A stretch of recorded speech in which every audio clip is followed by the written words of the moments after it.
No. No. Oh, yes, I have. No.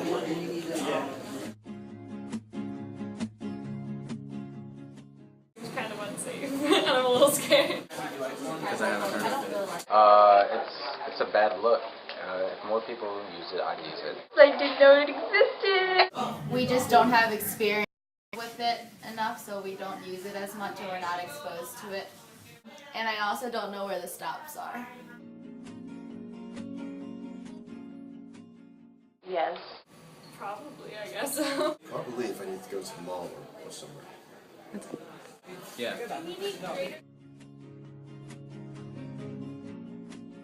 Probably to add more stops. It's really slow, and I've been on 2 buses that are broken down. Routes is you go in a lot of circles. The HOCO Transit is a bus service used by members of Howard County. It uses different colored buses to differentiate between routes. However, it favors areas around Columbia and Ellicott City because it doesn't reach neighborhoods in Laurel, Clarksville, Glenelg, and many other cities. We conducted a survey that proves that 8 out of 10 students don't know anything about the service. The issue that we found with the Howard County Public Transit is that it is not accessible enough to all community members. We also noticed the lack of awareness teens had about the transit system. If the buses were more efficient, it would be more beneficial to the community. The goal of our project was to educate and persuade our peers to start utilizing the Howard County Transit more. As you saw, not many high schoolers are aware of this resource.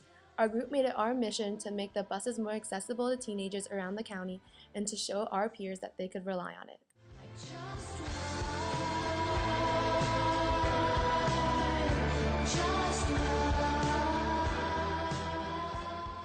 To achieve our goal, our first action was to further connect our peers with the problem. We all made social networks to which you are all familiar of, like Twitters, Facebooks, and Tumblrs. We use these accounts to spread awareness of our project and the transit system. We posted tips, route information, and links to promote the HOCO buses. This action was successful because it got more teens around the county to acknowledge the problem. We gained supporters through followers on Tumblr and Twitter and group members on Facebook. In this civic action, we were able to use social networking in our favor and voice our thoughts to the public. This was the first step to getting a change in policy. To have a number of people support you and acknowledge the problem with you.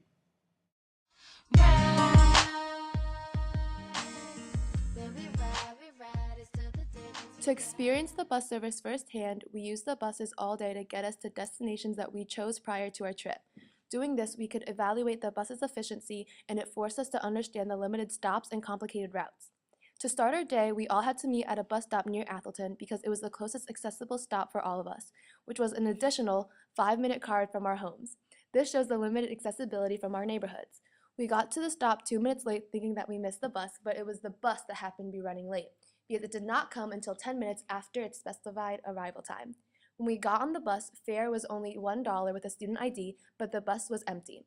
We took the orange bus to the King Contrivance Village Center. The trip took 10 minutes, stopping at 2 stops on the way, but picking up no one. Waiting to leave the King's Contrivance Village Center, we missed the 11 o'clock bus to the Columbia Mall, so we had to wait there for another hour to catch the next bus.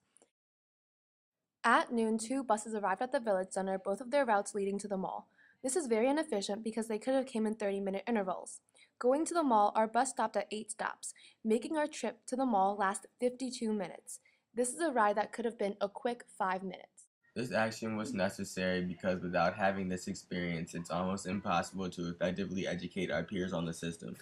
This experience only further invested us into the project because now we have first-hand experience and can be a full supporter of our public transit system. After this trip, we realized we would need official power to improve the efficiency of the bus service. We emailed members of the Howard County Council, Howard County School Board, and the Howard County Transit Service. We received many positive emails back from people who were eager to support us on this issue. In these emails, they provided us with extra information.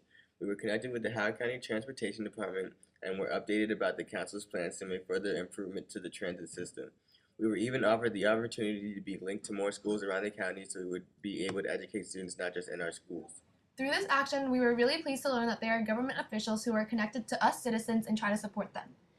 It was really interesting to work and communicate between these people since they are the ones who change and influence our local policies and government. Knowing that we now have their support makes working at our goal much easier, since now we have more people behind us who want to see us succeed and share in our goals. It was one thing to see our peers want to be more educated on the transit system, but now that the school board is behind us, it will make distributing information around the county that much easier. By the end of this project, we realized we may not be able to change a policy or readjust the budget to accommodate more districts. However, if we could encourage and educate more users of the bus in areas where the bus already comes, the system will have more revenue to expand. Did you realize that you were a champion in their eyes? Yes, I did. So